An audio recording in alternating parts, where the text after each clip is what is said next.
Presidente Ciro, primeiramente um desabafo. Eu creio que não há nada mais irritante na atividade pública do que a inversão de valores e de prioridades. Nós já dissemos inúmeras vezes que não há nada mais importante em debate no Congresso Nacional do que o Plano Nacional de Educação. E nós verificamos que há lobbies poderosíssimos que pressionam o Congresso quando há um interesse econômico imediato, por exemplo. Mas quando se trata de discutir o futuro do país, não há a manifestação do exercício de pressão de forma alguma. Eu não entendo como educadores, entidades representativas da educação no país se comportem de forma tão passiva diante de fato tão preponderante para o futuro desse país como esse que estamos vivendo na Comissão de Educação nesse momento. Eu vejo, por exemplo, manifestações até violentas nas ruas, reivindicatórias, às vezes de alguns centavos a mais na folha salarial de profissionais da educação. Há manifestação de força no Rio de Janeiro, presenciamos recentemente, mas quando se trata de definir o futuro do país, elaborando um plano para a educação nacional, nós não notamos o mesmo interesse, o mesmo entusiasmo, a mesma disposição e a mesma pressão sobre o Congresso Nacional. Esse é o desabafo que eu queria fazer. E é por isso que muitos perguntam, mas esse país tem futuro? É de se indagar se esse país tem futuro. Diante do cenário que nós podemos presenciar, né, desse desinteresse em relação a questões fundamentais. Nós estamos trabalhando aqui metas para 10 anos e vamos fixar os 10 anos, professor Wilson, a partir de 2014, portanto é 2024, né, que se pretende. Estamos discutindo isso, né, o que vamos fazer nesses 10 anos para melhorar a educação no Brasil, né? E quantas pessoas estão interessadas nisso? Quantas pessoas estão contribuindo com as suas ideias, com a sua experiência, né?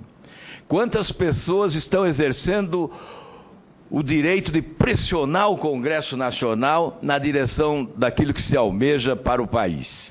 Quantas? Em relação a esse plano, nós pudemos notar um interesse maior apenas dos representantes das APAES. Excluindo as APAES, pouco tivemos de manifestação, senador Oswaldo Sobrinho, de grande interesse em relação a esse plano. Isso demonstra, no meu entendimento, que as instituições públicas estão tremendamente desgastadas, desacreditadas. Que o Congresso Nacional está desacreditado. As pessoas não acreditam mais que este plano é para valer. As pessoas não acreditam que nós estamos elaborando um plano para ser executado. As pessoas imaginam tratar-se apenas de um plano de intenções. Intenções que não sairão do papel. Esta é a realidade que nós vivemos no Brasil. E, infelizmente, no Congresso, nós ficamos muito mais no discurso. O discurso merece aplausos. É a defesa do professor, é a defesa da educação, é a definição de que educação é prioridade indiscutível, mas na prática não é o que se assiste. Para concluir a minha participação, questionar, o professor Edgar Flecha Ribeiro demonstrou uma grande preocupação em relação ao professor e fez uma denúncia que esse plano não cuida do professor. Não cuida do professor. O plano fala em qualificação do professor, fala em cursos pós-graduação, lacto e estrito sensu, e formação continuada. Fala na valorização do professor no quesito salário, estabelecendo que em 6 anos o salário do professor tem que ser igual a profissionais de cursos equivalentes, curso superior, portanto. E imagino que se possa aduzir a esta manifestação de intenção do plano outras questões que signifiquem a valorização do professor.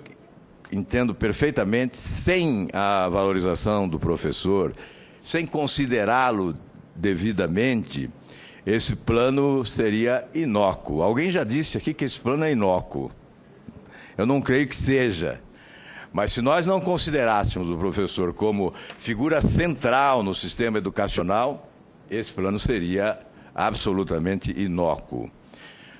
Qualificação, modernização do professor, eu imagino que talvez o envelhecimento do sistema educacional brasileiro deva ser uma das nossas preocupações. Os professores precisam ser preparados para a modernização, para a exigência dos novos tempos, né, as novas tecnologias, a utilização delas.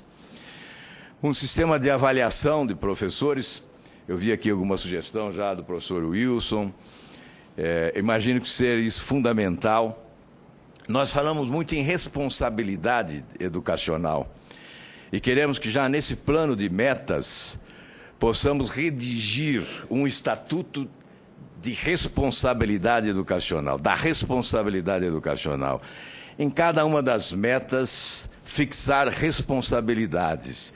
Então, a responsabilização também do professor, caminhando paralelamente à sua qualificação, à sua valorização, a responsabilização.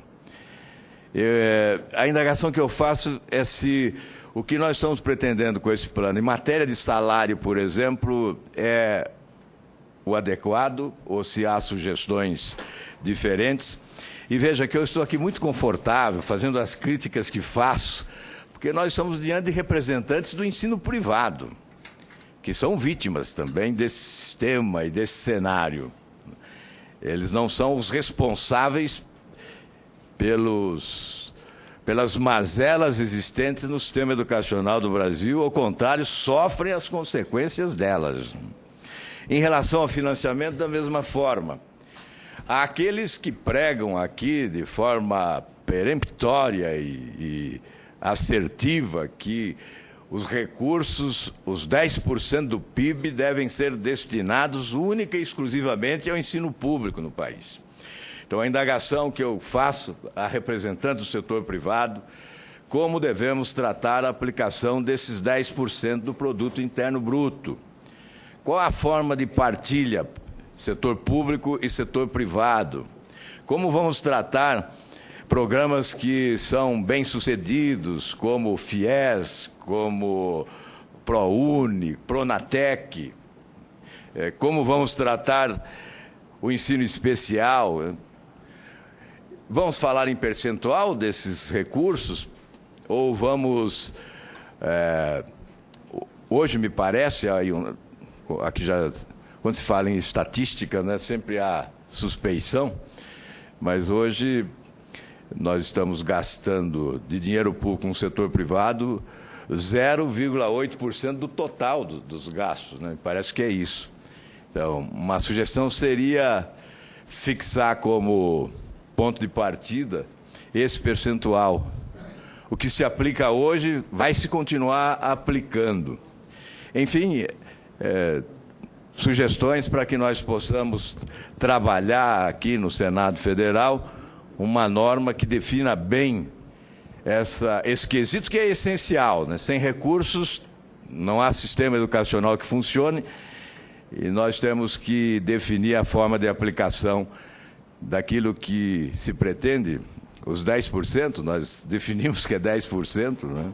Poderia ser 9,5%, 11%, mas é 10%. Então, como vamos aplicar esses 10%? E estabelecendo, inclusive, um cronograma para chegarmos aos 10%.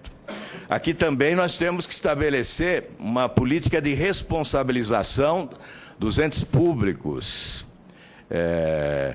Qual norma de responsabilização vamos fixar para penalizar o ente público que não cumprir o dispositivo legal da aplicação dos recursos em educação?